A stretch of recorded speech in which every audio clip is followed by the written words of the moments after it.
All right. What is up, my peeps? Joshua Smith here with another GSD Mode podcast. And today's GSD Mode podcast is going to be a combination between a leveling up episode and a real estate tip. The reason being is, you guys, this is going to take strategy when it comes to a real estate business. This is also going to take mental effort. This is also going to take action. And what I'm here to talk about today and break down on this podcast is how 2023 is going to be this year that truly separates the committed from the uncommitted inside this industry. We are going to see the uncommitted dropping out of this industry like flies. And today I'm going to break down why that is, and more importantly, what to go out there and do to go out there and have an amazing year, to go out there and dominate in 2023. Look, you got to understand that your success is determined by you and your actions. The market does not determine your success. Success is always internal. It is never external, right? Victims blame external circumstances for their current success or lack of success or whatever that may be. Oh, I'm not succeeding in my real estate business because of the market. That is what victims do, right? They give up their control. They blame outside circumstances. Winners don't do that, right? Winners understand that it's up to them and only them to go out there and create their success. They take their fate in their own hands, right? And it is up to you whether you want to succeed or not. But those that choose to not take the right actions, those that choose to operate from this victimhood mindset, are going to experience a lot of pain, probably already are experiencing pain. You might be experiencing some pain right now too. And we're going to break down again, what exactly to do to go out there and ensure that you dominate, even though many won't during this year. You know, I was reading some reports and there's a lot of predictions out there that 250,000 realtors are going to drop out in 2023 alone. So I read a, article on Inman and some other sources. Now, I don't know. I don't have a crystal ball. I have no idea. I know that during the last market correction, great financial crisis, there's about a 34% overall market drop off when it came to realtors. So we're going to see a lot of realtors dropping off, and we already are seeing them drop off. But again, this is up to you. It's up to you whether you go out there and dominate, whether you go out there and crush it, and so forth. All right. So this podcast here today, though, I want to be very clear on this. This is not about market predictions. This is not about, is the market going to crash? What's going on? What's the future of the real estate market? No, we are here to talk about what's taking place today. Things that we are all experiencing today. Doesn't matter. Right now, if you look at what's going on, and we'll just speak to the US here, even though I know that all over North America, this stuff is taking place, and probably most markets all throughout the globe are experiencing very similar things. But speaking to the United States as an example, is the market, different things in different pockets. Real estate's very hyper-local.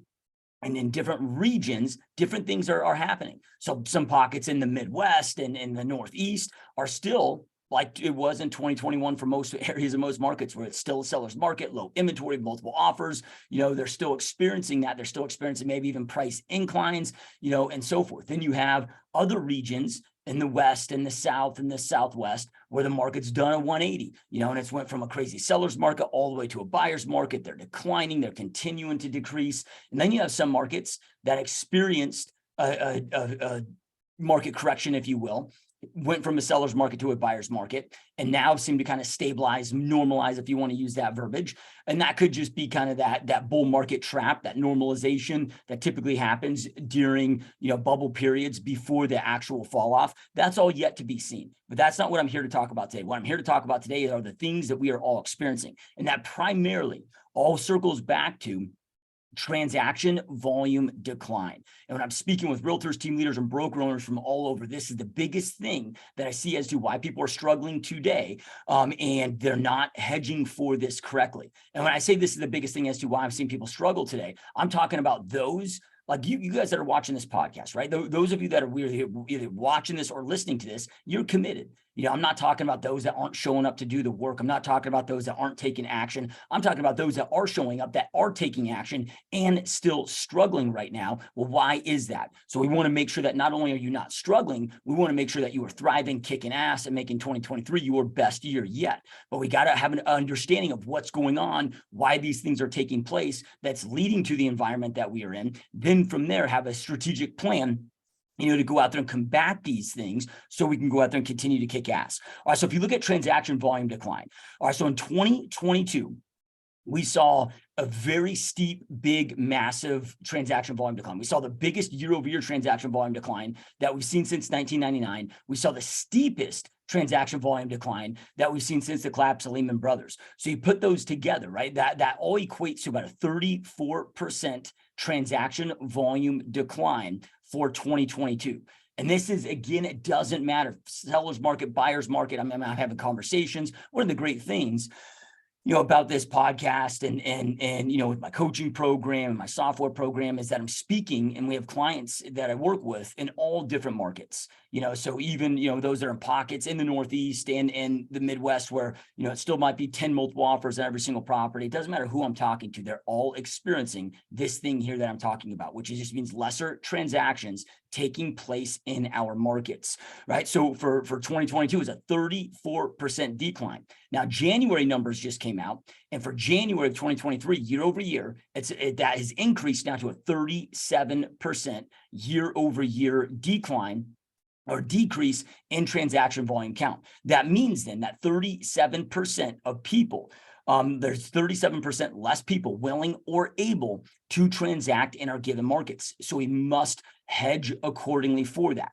And so I'm going to go through, what's leading to this and why, that the trends are that this is probably going to be in this environment for a while, and it's probably going to get worse as far as lesser transactions. So we got to go out there and hedge for that, which I'm going to, after I go through some of these data points with you guys, then we'll circle back into what to proactively go do about this. So why is that taking place? Why are the 37% less people? And you got to know what those stats are for your market, which I'll break down of how to go out there and calculate this for your market so you can hedge accordingly for your market. Because there's some markets that are maybe 20%. There's some markets that I'm seeing are like 50% down in transactions taking place in the market. So you got to know that data point, and I'll walk you through how to go out there and test that. But what are the different indicators that are leading to this? And there's a multitude of different indicators or different things that are leading to this. It's not just higher interest rates, but higher interest rates are one of the many things that are leading to this. All right, so when we look at higher interest rates, now, when it comes to interest rates, trends are showing that we are going to be in a higher interest rate environment for at least months to come. When you look at the lack of liquidity for the mortgage-backed security market, and then we also look at the lack of liquidity for the long-term bond market, which is really, those are the two things that really set mortgage interest rates. Right? At the end of the day, they're set by mortgage-backed security purchases, whether those are strong or not strong, whether there's a lot of liquidity in that market or a lack of liquidity in that market. That's the sole thing that really dictates what mortgage rates are going to be, what that percent is going to be. Right now, the mortgage-backed security purchases and those that are purchasing that vehicle product, that is really determined based on how strong or weak the 10-year U.S. Treasury is. So if you go look at like if you go out there and Google, a 10-year U.S. Treasury yield chart versus 30-year fixed mortgage chart, and you see that graph, just overlaid on top of each other, it's like identical of what it does. 30-year fixed mortgage rate is slightly above, 1 to 2 points, sometimes 3 points, whatever above that. But when you look at that, like the higher the yield on the 10-year Treasury, the higher the mortgage rates go, and that's because, right, the purchasers that would normally be buying mortgage-backed securities then start buying that vehicle instead. So it creates that lack of liquidity, or one of the things that creates that lack of liquidity in the mortgage-backed security market.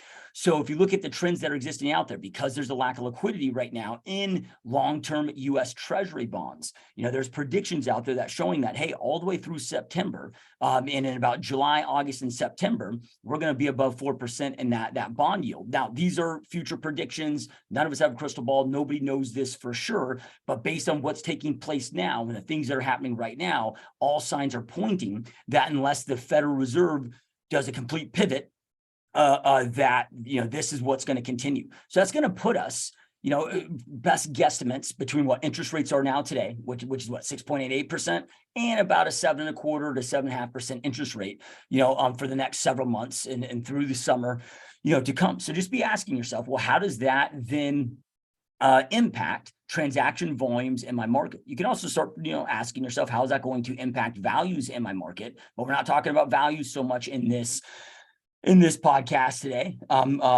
because, that's not something that is, well, we're just not going down that path today, right? We're talking about transactions and because this is the main thing that we're all experiencing. Everybody's experiencing this today, All right, so that's going to equate to lesser transactions and an increase in lesser transactions continuing to take place. Okay, so that's a factor that's leading to this. Then from there, January 2023 mortgage application numbers just came out. And we saw that the numbers are at a 42% year-over-year decline, which is a 28-year low. Now, this is, you got to remember, January was when interest rates were on their way down. This is before we started seeing the spike up from 5.99 to 6.88%. All that took place in February. So this was in a lower interest rate environment. So this is before mortgage rates shot up, that mortgage applications went down to a 28-year low, right? And that's, well, there's a lot of indicators that happen to that. One of those, though, is, all-time low affordability when it comes to real estate. And then overall economic conditions and so forth. But what does that tell me? Because if you look at, these are mortgage applicants, new mortgage applications. So these are January mortgage applicants, right? Which would then be buyers for real estate in, February, in March, in April. Those that are applying for a mortgage today are typically going out there and are buyers for the next, 30, 60, 90, maybe even 120 days out or so. Okay, so that's a good indicator that we can sit there and see, okay, that probably means that transaction volume is going to also be lower for the next several months to come. So then 2023 year to date, we have the highest number of large business bankruptcies, or the highest number of large business bankruptcies that we've seen for a start of a year since 2010, right? So what does that mean? And large businesses, this came out in Bloomberg, this was just released. This is businesses that have at least $50 million in liabilities is what they classified as a larger business. Well, that's going to mean, if you got a lot of large businesses, and the highest that we've seen since 2010 filing bankruptcies, that's meaning layoffs, that's meaning job losses. That's meaning lesser people. Because when I said that, okay, 37% year-over-year transaction decline, that's 37% lesser people willing and or able to go out there and transact. Both of those things are important to look at. No, willing and or able, right? So there's going to be that much lesser people as people are starting to lose jobs and so forth. And just to put this in context, you guys, because what we get told about how the economy is doing, a lot of this is just absolute and utter bullshit. There's so many ways to manipulate these numbers. And look, you can choose to believe me, or you can choose to believe the mainstream media. That is your choice. All I say is just pay attention to what's going on. Whoops. Sorry, my alarm's going off there. Just pay attention to what's going on in your own world. What are you seeing? Are you seeing things getting better? Like, have conversations with people, with your clients. Hey, how's inflation impacting you? Does life feel better today than it was a year ago? Or does it feel like things are getting harder for you? Right? Just you use your own common sense. Do whatever with that. You can choose who you want to believe, because I know some of the things I'm going to tell you right now today, and I'm going to talk about in this podcast, aren't going to be what we are told through the mainstream media. But it's just, I know and I understand. I go to alternative sources because I know that that's just bullshit. That's just a narrative that, trying to because if we all believe that things are great, things are improving, unemployment, the unemployment rate 3.5%, like what the, like that is, that's, okay, well, if I think that it's record low unemployment, things are turning around, things are getting better, people are making more money, that gives me confidence in the economy, that then I'm not going to go, I'm going to spend more money in the economy. I'm going to, right.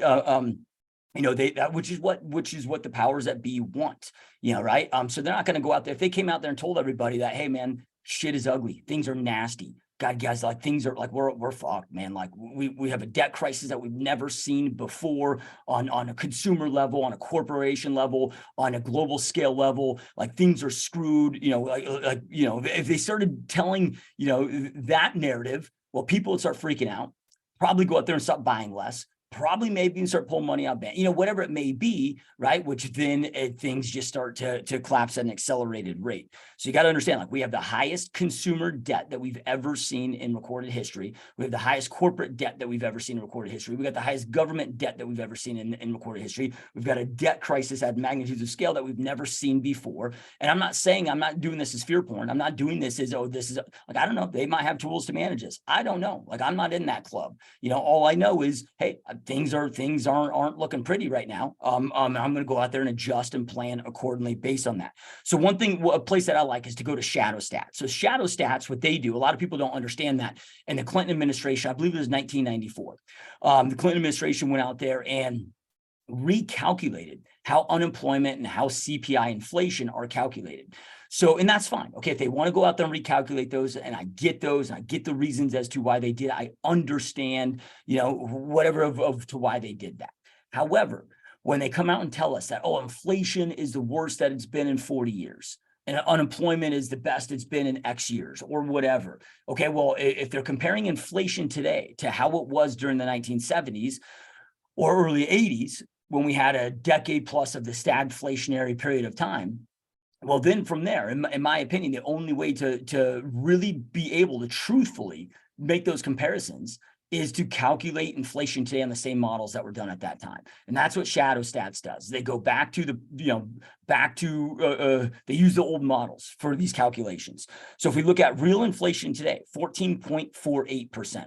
So what we're being told right now, what is it, 6%, 7%? Like, do you believe that? Right? And again, this is where I just ask myself of, okay, like when I go out to eat, when I'm just buying crap in life, when I'm going to the grocery store, when I'm paying my mortgage payment with my property taxes going up, when I'm paying my utility bills going up, when I'm paying all of these things in my own life, like, does it seem like it's only 6%? To me, 14.48% seems like a lot more like the reality of the truth. But either way, whether we're using Shadow Stats models or the models that are out there, it's still outpacing inflation. So it's still higher or are outpacing the rise of incomes. So that's still putting a pinch on people. People have less purchasing power, because of inflation that is taking place. All right. So then from there, as far as Shadow Stats unemployment, which show the real unemployment range today at 24.5%. When we start looking at those figures, okay, like what does that mean then? Because we got to look at job participation rates. We got to look at all of these things. We got the highest level of non-job participation rate in recorded history. So we got lesser people working, lesser, we got increase of layoffs and so forth. Just again, lesser people willing and or able to go out there and transact because of these economic climates. All right, we currently got 10 businesses closing their doors daily. You got 2,400 job layoffs happening daily. So again, lesser transactions taking place. All these things equate to, because again, remember, you've got to look at willing or able. 37% less people willing or able to transact in this market. A contingent of those people are not able to, because maybe they've been priced out of the market. Maybe they can't afford interest rates right now. Maybe inflation has hit them. Maybe they got laid off, whatever that may be. Then you got the people that are unwilling to, right? Because they're like, hey, I just don't have the confidence. Consumer confidence is a thing. It's called the wealth effect. Maybe they don't have confidence that this is a good decision, that shit's going to get worse and it's not a good time to do it. So maybe they just want to play it safe and hold off with this. All right. So with all that being said, those are just, kind of 7 different points I wanted to share with you there's other things that are leading to the lesser transaction volume decline, but those are some of the majors, right? And things that I pay attention to, because those are, kind of lead indicators that give me an idea of where this market is potentially going. So then that way I can follow the kind of Wayne Gretzky approach of, skate to where the puck is going, not to where it is. So the economy is much worse than we're being told. Which again is leading to lower transaction volume counts. So we've got to go out there and hedge for this accordingly, and make those needed adjustments. And this is what most aren't doing, right? So let me break down now. Now let's transition into what to go out there and do about this stuff. So sorry if you're really watching YouTube and I keep looking down here. I'm just watching my notes here to make sure that I'm staying on track and I'm not missing anything. All right, so what to do about this if you choose to go out there and succeed? Because in the biggest thing I just want to really stress here is this is your choice. Just because others might be struggling doesn't mean you need to struggle, right? Like, this is your choice, whether you want to go out there and dominate or not. Remember, success is always internal. It is never external. This is your choice to choose to go out there and level up in all aspects of your business and go out there and dominate and continue to kick ass, continue to thrive, continue to supporting your family. Or you can choose to just throw in the towel, go be a statistic, drop out of the business, go get another job, go out there, be a wage slave, do whatever you got to do, when it comes to that, your choice, and I'm not here to, sound like that probably came across too harsh and like a dick, I'm not like, look, if that's what you want to do, cool. There's nothing wrong with it. If that's your choice. But for me, I choose to stay in this game. Like, I love real estate. I love being my own boss. I love working for myself. I want to continue this.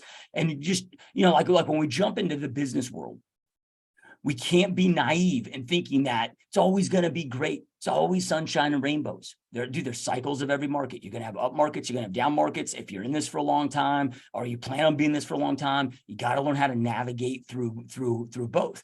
And one of my first mentors used to always tell me that, Josh, great agents do better in down markets than they do in up markets. And it never made sense to me until I entered my first down market. And then I was like, okay, now I get it, right? So there's going to be insane amounts of opportunity for those of you that choose to go out there and put in this work. So what to go out there and do about this? All right, so let's just go through. I got 6 different steps here that I want to walk you through. Okay, number 1 is track and watch your market. All right, so you got to know what's going on in your market. Pay attention to what's going on in your market. If you're not paying attention, shifts that happen, switches that happen will feel like it changed fast, like it changed on a dime.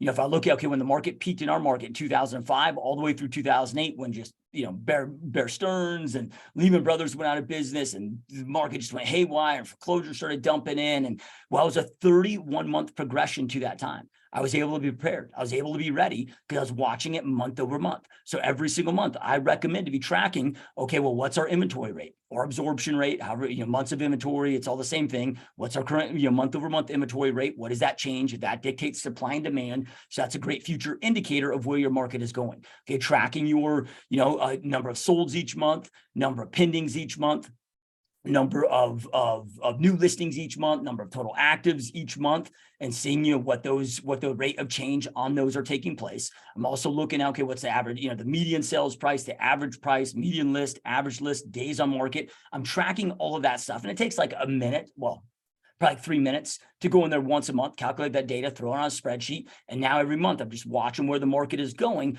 Plus it allows me to educate buyers, sellers, clients, my agents, and so forth, that much more of what's going on in the market. I'll be tracking also like what's going on with your local job market. How is this getting impacted with the job market? Of what does that look like? So watching, tracking and watching your overall market and paying attention to those data points in your own market. Okay, number 2, track your own numbers inside your business. If you're not tracking your numbers, this is the number 1 thing that I look at that shows me if somebody's committed to their business or not. Look, the language of money is numbers. So if you don't know the numbers in your business, if you don't know the data in your business, you are going to have a very difficult time ever succeeding at a high level. The only way to make smart, strategic decisions and be able to continue to scale year over year in your business is through tracking your data. You got to know your numbers. You got to know your data. How many leads per lead source equate to a closing? Well, it's like, okay, number of leads, number of reach outs, conversations, appointments set, clients, to closings based on that lead source. Then from there, when I'm tracking what my cost per lead is, then I could track my cost per acquisition, or my effort per closing if I'm prospecting. Then I know what to scale up, what to scale down, what's working, what's not working, what to improve, what not to improve. Look, and I'm going to kind of jump ahead here to one of these other points, but you got to treat your business as a business. If you want to go out there and have a successful real estate business, you got to treat your business as a business. And smart business owners are going to know their data. They're going to know their numbers, right? They're good operators. And he or she that's the best operator in climates like this is going to win. If you're not doing these things, you are going to go out there and if your business plan is just to try to work hard, like that's not good enough. Right now, you got to work hard and you got to work smart. It's the combination of both during this time. And I'm not going to be one right now. I'm not going to bullshit you. I'm not going to sugarcoat shit and tell you right now in this climate that, oh, it's about working smarter, not harder. No, right now is a time where you got to work smart. You're going to have to work intelligently, and you're going to have to work your ass off. It's going to take a combination of both of those to get through this season, that we are currently in, at least for most, and myself included in that.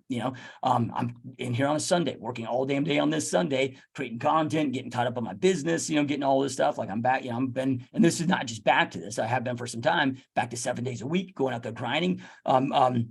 Because I want my businesses not to just survive, but to go out there and thrive. Okay, so number 3 is adjust your business plans to hedge for the lesser transaction volume decline. So this is what I was speaking to earlier. So no month over month, tracking your transaction volume decline. So, okay, January of 2023, how many homes closed in my MLS versus January of 2022? I want to know what that is and what that, what that decline is. Okay, February of 2023 versus February of 2022. So you can watch that. Is it going up? Is it going down? Is it whatever it is. Now, when it comes to that number, so here in my Maricopa County that I'm in, Our number is 39% right now. Transaction volume is down 39%. So what does that tell me? 39% lesser people are willing or able to transact in this market. So what I mean by going back to and adjusting your business plan is that I got to go back to, okay, whatever historically I've been closing as far as leads per that lead source, I've got to then increase that by 39% to get the same result. It's going to take 39% more 39% more leads, 39% more conversations, 39% more effort on your lead gen and your lead follow-up efforts to go out there and get the same result. When you got 30, I mean, this is just the reality of it. It may not be what you want to hear. And this is why I said you got to work hard and you got to work smart right now. It may not be what you want to hear, but it's the reality of it. If you're saying, oh, man, you got so many people that are just unmotivated in my market right now. Yeah, there's 39% lesser people in my market that just are willing or unable to go out there and transact. 39% less people motivated to go out there and transact. I got to go find those people right now that have that big why, that have a reason, that are certain that they want to buy or sell, or have a big enough reason as to why they need to buy or sell in this market climate, to go out there and transact at a high enough volume, with that. So that's what I mean by adjusting your business plan, tracking and hedging and adjusting your business plan accordingly, and looking at that month over month. Tomorrow might be different. All right, so number 4 here, I already talked about this, but work smart and work hard. So let's talk about different ways of doing this.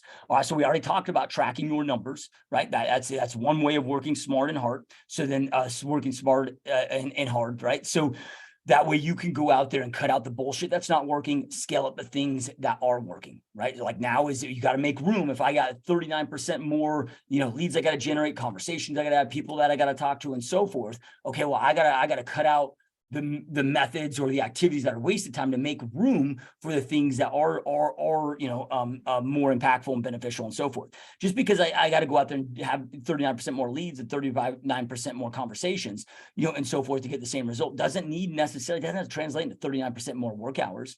Right? If I cut out the bullshit, like if I'm laser focused and I cut out all the wasted time bullshit inside my business, hey, maybe I don't necessarily have to work more hours. Probably going to have to, but maybe I don't have to. If I just cut out all the bullshit, I mean, most people are probably wasting half their damn workday anyway. So if you just cut out all the wasted damn time, right? So then you can utilize that time for effective things inside your business. But you got to know what that wasted time is and those effective times. Okay. The next thing, master your skills. Right. So if you can get better at your conversion ratios, okay, if I can get better at my follow-up, my phone skills, if I can get better at my listing presentations, my buyer consultation, I get better at leading the client process, if I can get better at my skills, I can convert from, let's just say, appointment set, maybe you're at a 18% appointment set to closing ratio, and you can increase that to a 28%. By increasing your appointment confirmation process, by increasing your skill set on your listing or buyer consultation, by increasing your process on your conduction to client ratio, and then your client to closing ratio. Like you just get each of those up by 4 or 5%, then bam, now you've got an overall 10% increase on your overall funnel, and that can make a world of difference. So mastering those skills, getting better at the things that you are doing, will increase a higher conversion of those. So then it won't, right now we got to go out there and have 39% more leads, but eventually, okay, if you can get 39% better, then maybe you don't need 39% more leads. So mastering your skills. Okay, so cut out what isn't working and scale up what is working. I already talked about that. Dial in your systems and your processes. Everything that's done more than once in your business needs to have a documented process, and then you wrap a system around that process to ensure that things aren't missed. So any extra downtime that you have, right? Like really working to master your craft, dial in your systems, dial in your processes right now, right? This is going to ensure that you're operating in the most effective and efficient manner possible. If you go, okay, hey, like if I got a CRM that I'm able to make sure shit's not forgotten, I can go out there and automate a lot of this stuff. I can make sure it just allows me to do more with less, right? So making sure that you're dialing in those systems and processes can make a world of game, and is one of the true keys to scale. All right, treat your business as a business. We've already talked about this, but what do business owners do? Man, they know their numbers, they know their data. They're working on the business and working in the business, unless you're at a level which some of you are, where you're team leaders, brokerage owners, where you're completely exited from production operations, where you can just work on the business full time. Okay, well then just making sure that you're doing, applying that much more time to that. And this also holds true to, when it comes to team leaders and broker owners out there. This isn't just for buyers and sellers, like going out there and, okay, well, I got to increase my lead gen by 39% for buyers and sellers. Look, if you're a broker owner, team leader, and especially if you're out of production, well, you got to then hedge on, okay, well, your average agent production is probably going to go down. You're probably going to have a decline or an increase in agent dropout, agent fallout inside your brokerage. So I would double down, if not triple down, on your recruiting efforts, to go out there and hedge for what we are seeing right now. Okay, so number 5, adapt your ideal clients and strategies as needed. As these changing markets are taking place, like whom the market is good for, because you got to operate from that mindset. There's no such thing as a good market or a bad market. The market's always good for somebody. So we've got to pivot, shift, and adapt to whom that market is currently good for, and adapt our marketing efforts, our prospecting efforts, and so forth to whom it's good for. All right, so paying attention to, is that changing in my market? Who's transacting? Why are they buying? Why are they selling? Where are they buying? Where are they selling? What's that price point? Where are they coming from? Where are they going? Right? How is that changing through these times? A couple of years ago, a lot of my business was institutional investor business. Now today, dude, they, for the most part, dried up and packed up and left town. So I've had to make some big adjustments over the last 12 months inside of our business of how we go out there and do business, because one of our big ways of doing business is now dried up. That's gone. And that's okay, right? Because we're like, you want to be the water, man. You got to be able to just flow. Got to just be able to, just be liquid, man, be able to flow with these changes. You got to be able to adapt with the changing markets as markets are adapting. All right. So, and then lastly, just commit to your success and just understand that this too shall pass. You guys got to, like right now, we've got a record number of realtors and that have joined in this industry. Well, they're going to be dropping off like flies. It's already starting to take place. It's already happening. Here in Arizona, in my market, I think we lost like 34% last year. We had 34% decline. Now I don't know what the net gain or net percentage of that is, but again, that's irrelevant right now. They're going to be dropping off. If you watch, when markets go up or go down, just like any market, as far as number of agents, it's spike up, then it come down, the spike up, come down, it kind of returns back to that median, line. So we'll see. Again, there's predictions of 250,000 agents dropping off this year. We'll see if that takes place or not. I don't know. That's but what I do know, I shouldn't say I do know, what I'm very confident in is there will hit that inflection point where the number of agents that choose to just peace out during this challenging time will drop down to equate and equal out the lesser transaction volumes that is taking place. And then the sweet spot is going to be when transaction volume starts to kick back up and we have lesser agents, then boom, there's going to be all that more market share for all of us that do, choose to stay in this game at a hard level, to go out there and be had, for us, because it'll be several years before, they jump back on the bandwagon and think that this is an amazing industry to get back into and so forth. So, just understand that this too shall pass. It's just a season, it's not forever. But you just got to make that decision right now of what pain do I want to experience? Do I have the pain of struggling in my real estate business? Do I want to have the pain of having to drop out of the real estate business? Or do I want to have the pain of putting in the extra work to go out there and thrive in my business? Your choice. You're going to experience pain either way. Just choose which pain would you rather experience? That's just it. That's what it comes down to. All right, guys, I hope that you found this helpful. If you haven't already, make sure to check out gsdmode.com. Bunch of free resources, training on there. Right now, I've got my online 3-hour in-depth training, which is 6 steps to 3x your real estate business within the next 12 months, where I go through kind of the 6 foundations that I run and operate my whole business off of that allowed me for year after year for 18 years straight to continue to grow and scale my business regardless of the marketplace. So if you don't know how to exactly adapt and shift to these changing times, because shifts and changes aren't just buyer's market to seller's market. Shifts our transaction volumes. Shifts are, hey, when COVID happened and everything got locked down, we had to shift to more learning virtual stuff. Shift is technology, AI, there's all these different, we always got to be shifting. We always got to be adapting. We've always got to be morphing and metamorphosizing, ourselves and our own businesses to adapt to the styles of the way the business is operating and things that are changing and so forth. So that's just an in-depth training of how to go out there and do all that 100% free. You can check it out again, gsdmode.com, plus other free resources and training on there. Anyway, you guys, I truly appreciate you. Truly appreciate you being here. Truly appreciate your time. Keep crushing it. Keep kicking ass. And I will see you next time. Peace.